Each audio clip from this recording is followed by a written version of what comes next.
Selamat pagi pemirsa, kembali lagi bersama saya Fadlan Praditya. Selama beberapa menit ke depan kami akan menghadirkan informasi terkini dan terpercaya hanya untuk Anda. Inilah Newzone.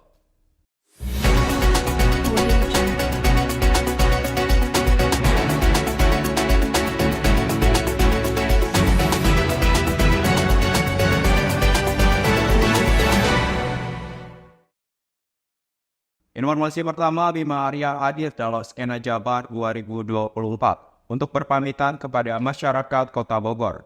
Berikut informasi selengkapnya. Halo semuanya, selamat pagi. Kembali lagi dengan saya Salwa. Kali ini saya sedang berada di Sempur, Kota Bogor, Jawa Barat. Hari ini saya menghadiri acara skena Jabar 2024 pada tanggal 20 April 2024. Yang dimana acara ini akan dihadiri oleh mantan Wali Kota Bogor. Pada hari ini, Sabtu 20 April 2024, dapat kita sebut acara puncaknya, di mana dalam acara hari ini dihadiri oleh mantan Wali Kota Bogor, yaitu Bima Arya, dan terdapat hiburan dari band kota. Dalam acara Semarak Perkebunan Nasional atau Skena Bogor yang diadakan oleh Kementan dan Pemkot Bogor, Bima Arya hadir dalam sesi Kang Bima pamitan. Setelah menjabat selama 2 periode, kini waktunya Bima Arya berpamitan setelah merampungkan tugasnya sebagai Wali Kota Bogor. Beliau dikenal sebagai salah satu wali kota Bogor yang dekat dengan masyarakatnya. Beliau berpamitan kepada masyarakat dengan meninggalkan 374 jejak prestasi kota Bogor. Acara Skena Jabar 2024 berlangsung meriah dan dihadiri oleh masyarakat kota Bogor dan sekitarnya. Dan terdapat juga kegiatan seperti grebek UMKM, workshop, dan business matching. Salwa, Newzone melaporkan. Beralih ke informasi selanjutnya, dalam rangka stabilitas pasokan dan harga pangan, otoritas tempat Kota Bogor dan Bappenas bersama Bulog, ID Food, dan UMKM berkolaborasi dalam Gerakan Pangan Murah 2024 yang dilaksanakan di Sempur, Kota Bogor. Rekan kami Alia sudah berada di lokasi, berikut laporan selengkapnya. Baik, saat ini saya sedang berada di lapangan Sempur, Kota Bogor dalam rangka Gerakan Pangan Murah. Gerakan ini diadakan pada Minggu 28 April 2024 dalam rangka stabilitas pasokan dan harga pangan. Gerakan Pangan Murah ini diadakan sebagai bukti kolaborasi antara Badan Pangan Nasional, Bulog, ID Food, dan Sinergi Bersama. Gerakan Pangan Murah ini disambut antusias oleh masyarakat yang berbelanja kebutuhan pangan. Ada berbagai pangan murah yang dijual dengan harga murah di bawah pasaran, diantaranya beras, minyak goreng, daging, sayur, bumbu dapur, telur, dan berbagai makanan olahan produk UMKM. Kumpulan ibu-ibu terlihat mendominasi dalam setiap tenan yang ada di Gerakan Pangan Murah ini. Dalam GMP ini menjual beras seharga Rp74.500 per 5 kg, daging ayam Rp31.500 per kilogram, minyak goreng Rp16.500, dan berbagai macam pangan dengan harga di bawah pasaran lainnya. Saya Alia melaporkan kembali ke studio. Beralih ke informasi selanjutnya, tanggal 1 Mei diperingati sebagai Hari Buruh. Kini Partai Buruh mengajak seluruh serikat buruh untuk turut ke jalan menyuarakan penolakan upah murah, sekaligus memperingati Hari Buruh dalam acara May Day 2024. Berikut informasi selengkapnya. Dalam upaya memperingati aksi buruh sedunia, puluhan ribu buruh dari berbagai serikat pekerja akan turun ke jalan untuk menggelar aksi mereka. Diklaim, khusus Jabodetabek saja akan ada 50.000 buruh turun ke Jakarta untuk memperingati May Day atau Hari Buruh Internasional.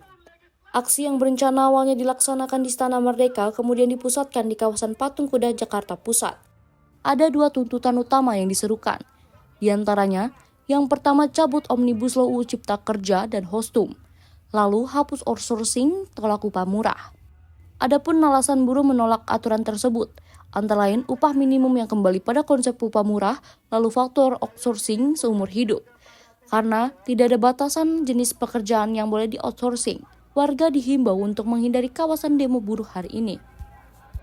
Aksi ini serempak di seluruh Indonesia, antara lain di Serang, di Bandung, di Semarang, di Surabaya, di Batam, di Banjarmasin, di Ternate, di Ambon, di Makassar, di Gorontalo, di Aceh, di Pekanbaru, dan beberapa kota lainnya yang diorganisir oleh Partai Buruh bersama KSPI, KSPSI AGN, KPBI, dan KSPSI. Baik pemirsa, informasi tadi telah mengakhiri perjumpaan kita pada kali ini. Saya Fadlan Praditya bersama tim yang bertugas pamit undur diri. Tetap saksikan New Zone di jam yang sama hanya di Vokasi TV. Selamat pagi, selamat beraktivitas, dan sampai jumpa.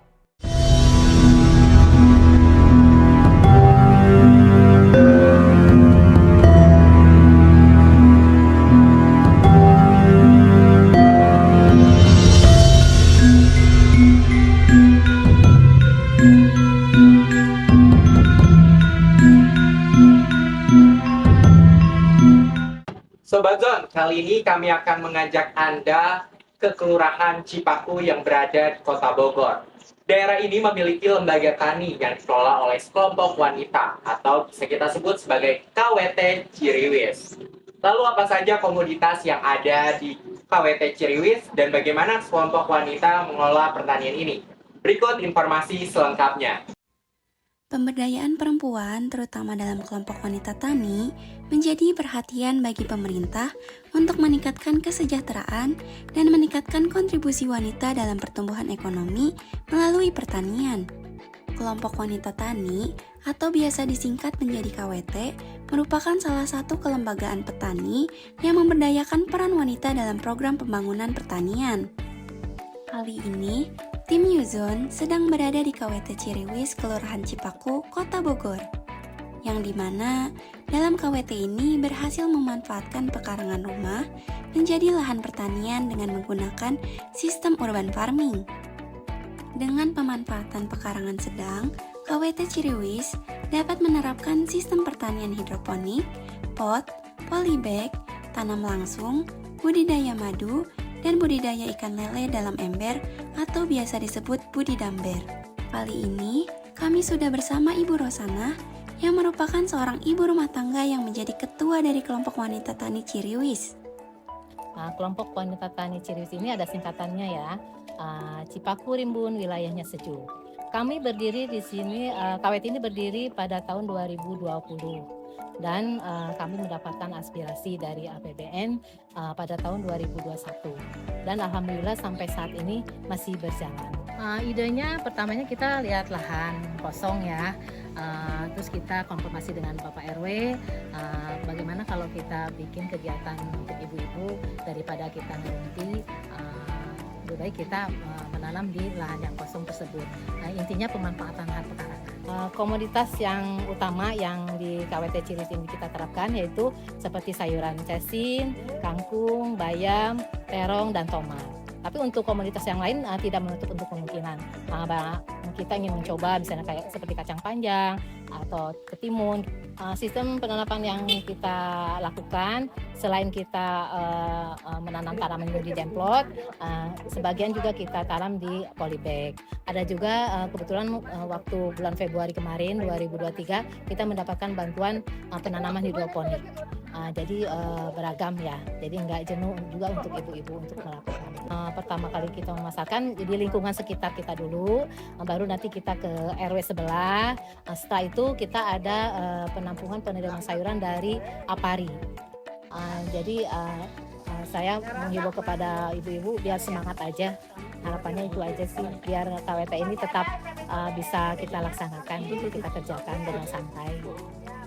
Walaupun hanya terdiri dari segelintir ibu-ibu setempat, KWT Ciriwis ini terbukti sangat baik dalam hal pemanfaatan lahan pertanian. Hal tersebut bisa kita lihat dari beragam jenis komoditas yang ada di KWT Ciriwis ini. Ada sekitar 7 komoditas tanaman yang sering ditanam. Kebanyakan adalah jenis tanaman dengan masa panen yang singkat, yakni sekitar 1-3 bulan, seperti kangkung, bayam, cabai, dan terong. Di sini terdapat juga budidaya madu menggunakan jenis lebah tewel. Ada sekitar 100 kotak stup tempat lebah menyimpan madunya. Dari 100 kotak stup ini dapat menghasilkan sekitar 3 botol madu murni yang bisa dijual. Masa panen dari madu ini juga terbilang cukup singkat, setiap 5 bulan sekali. Di KWT ini, ibu-ibu juga berhasil membudidayakan ikan lele menggunakan sistem budidamber dan pemanfaatan aerator. Di dalam setiap embernya ada sekitar 30-40 ekor lele yang dapat dipelihara. Dengan demikian, meskipun lahan pertanian sangat terbatas di perkotaan, ternyata apabila dimanfaatkan secara tepat, juga dapat menghasilkan hal yang sangat bermanfaat bagi kita dan masyarakat sekitar. Alia Azahra, Newzone melaporkan. Beralih ke informasi selanjutnya, kelestarian budaya Indonesia tentunya tidak terlepas dari masyarakat yang terus berupaya melestarikannya. Siapa sangka di tengah era globalisasi saat ini masih ada pemuda yang ikut serta dalam melestarikan budaya Indonesia melalui Festival Budaya Nusantara. Festival ini diadakan oleh mahasiswa program studi komunikasi digital dan media Sekolah Vokasi IPB University tahun 2024. Lalu bagaimana keseruannya? Dan berikut informasi selengkapnya.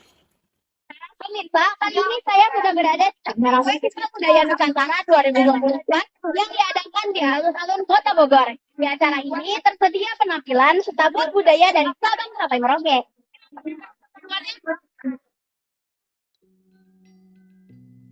Pernah mendengar kalimat pemuda bangsa ialah aset berharga bangsa? Yap, kalimat itu sangat tepat dengan realita sekarang. Di tengah era globalisasi budaya, mahasiswa komunikasi digital dan media dapat mengadakan Festival Budaya Nusantara sebagai upaya membangun jaringan antar budaya dan upaya pelestarian kekayaan budaya Nusantara. Dengan mengangkat tema Jelajah Gemilang Persatuan, acara ini diadakan untuk mengajak masyarakat sekitar Kota Bogor untuk menjelajah setiap kekayaan warisan Nusantara melalui pameran seni, mini galeri, kuliner tradisional, dan pertunjukan budaya. Kali ini saya sudah bersama salah satu peserta dari Festival Budaya Nusantara yang membawakan budaya Jawa Barat. Halo Kak, boleh perkenalkan diri dulu? Halo, perkenalkan nama saya Muhammad Zahran Nusyapa Sanusi. Di sini saya berperan sebagai maskot pria Jawa Barat. Kalau saya Keiko Senabel sebagai maskot wanita. Di sini aku penasaran nih sama standnya Jawa Barat. Boleh dikasih tahu nggak sih tema yang dibawakan kelompok Jawa Barat itu apa? Jadi tema yang kami angkat itu bernama Festival Parahyangan. Festival sendiri berarti perayaan. Untuk Parahyangan sendiri kami mengambil karena Parahyangan itu dekat dengan kota Bandung yang dimana itu merupakan ibu kota dari Jawa Barat. Untuk inspirasi standnya kami mengambil referensi dari rumah tradisional Badak Huay. Untuk Badak Huay sendiri itu karena atapnya itu berbentuk seperti badak yang seperti sedang menguap. Seperti yang kita ketahui, daerah Jawa Barat memiliki beberapa jenis makanan khas, bahkan Jawa Barat tidak bisa kita pungkiri menjadi salah satu daerah kuliner Indonesia yang sangat populer di masyarakat Indonesia, bahkan mancanegara.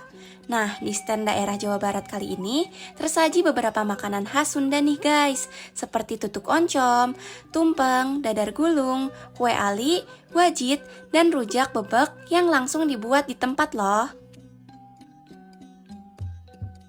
Pemirsa, ini dia rujak bebek. Makanan ini merupakan salah satu makanan khas Jawa Barat yang tersedia di stand Jawa Barat Festival Budaya 2024. Sobat Zon, tahu gak sih kenapa makanan ini dinamakan rujak bebek? Karena proses pembuatannya menghasilkan suara bek yang berulang kali.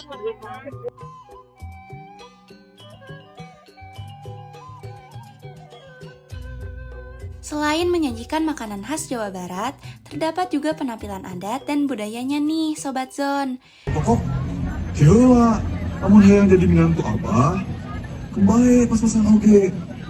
Di sini siapa sih yang nggak tahu Kabayan? Nah, kali ini peserta Festival Budaya Daerah Jawa Barat menampilkan penampilan drama Kabayan yang tentunya diberi sentuhan penampilan adat Sunda, yaitu Mapak Panganten, yang menjadi sorot utama dalam penampilan budaya Jawa Barat kali ini. Tidak hanya sampai di situ, penampilan budaya Jawa Barat ini ditutup dengan asyiknya rampak gendang yang disertai flash mob.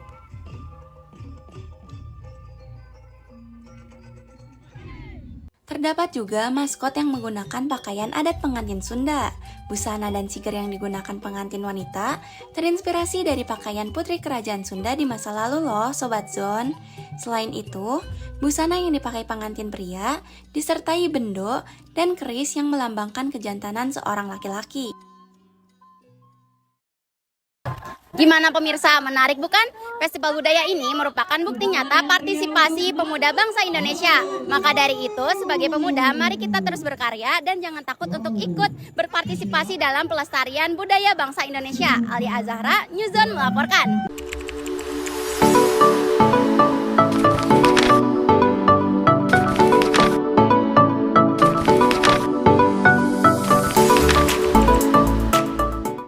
Kami akan mengajak Anda untuk mengeksplorasi salah satu tempat wisata yang berada di Bogor, yaitu Nichols River Park. Bagaimana keseruannya dan ada apa saja di sana? Berikut informasi selengkapnya. Halo Sobat Zone, kalian liburan panjang pada kemana nih? Kalau saya akan mengeksplor salah satu wisata yang ada di Bogor, yaitu Nichols River Park. Yuk ikutin keseruan saya, ada apa aja di dalam?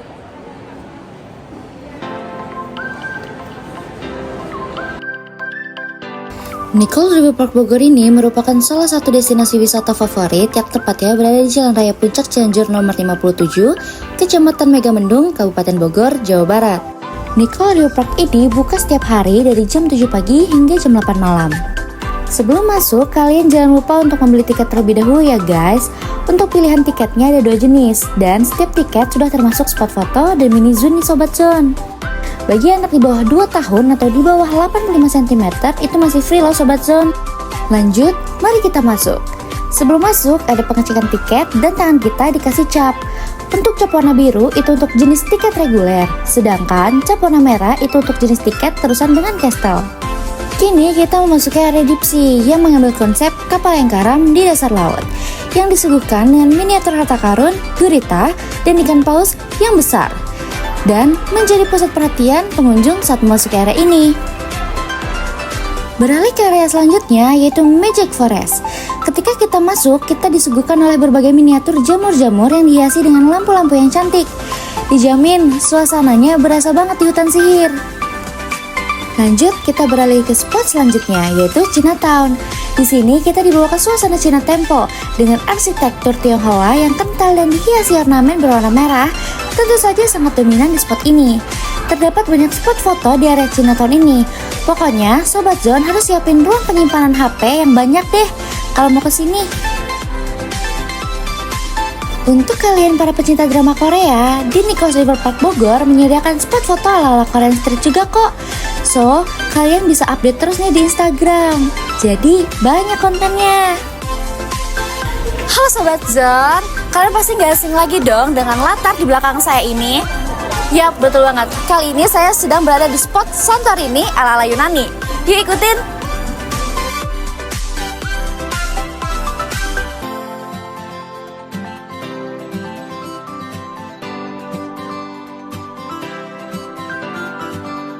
Di sini kalian bisa naik ke bagian atas bangunannya nih, dan bisa juga untuk berfoto. Dan inilah suasana spot Santorini dari atasnya. Nah, setelah puas berfoto-foto di beberapa spot, kali ini yuk kita seru-seruan di mini zoo. Di sini ada berbagai jenis hewan, dan kita juga bisa berinteraksi langsung dengan cara memberi makan. Hewan-hewan di sini terdiri dari hamster, ayam Brahma, rusa, angsa, bebek Mandarin, kambing ceko, dan domba merino. Di sini juga kita bisa berfoto bersama burung hantu nih Sobat Zone.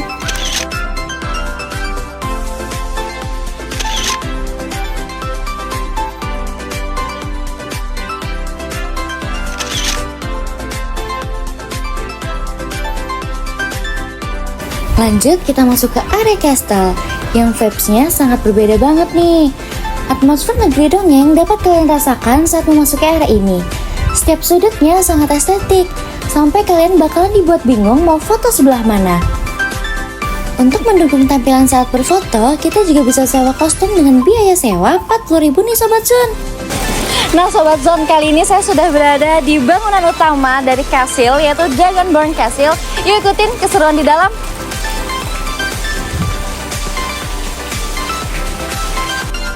Saat masuk, kita disuguhkan oleh arsitektur yang megah menyerupai istana di negeri dongeng. Berasa jadi ratu aja nih Sobat Zone. Oh iya Sobat Zone, selain menyuguhkan berbagai macam spot foto, kalian juga bisa menaiki wahana yang seru loh. Dengan biaya per orang mulai dari 15.000 di setiap wahana Nichols River Park. seperti kereta terbang, mini coaster, flying fox, dan masih banyak wahana lainnya. Dan sekarang kini kita sudah memasuki spot terakhir, yaitu miniatur negara Jepang. Tentunya di sini spotnya cantik-cantik loh Sobat Zone, apalagi untuk kalian berfoto-foto, karena semua ornamennya dibuat semirip mungkin dengan suasana negara Jepang. Nah Sobat Zone, udah lihat kan keseruan kita tadi jalan-jalan di Nichols River Park? Tunggu apa lagi? Yuk ajak keluarga dan teman-temanmu. Sampai jumpa! Baik pemirsa, informasi tadi telah mengakhiri perjumpaan kita pada kali ini. Saya Fadlan Praditya bersama tim yang bertugas pamit undur diri. Tetap saksikan New Zone pada edisi Story Zone di jam yang sama hanya di Vokasi TV. Selamat siang, selamat beraktivitas, dan sampai jumpa.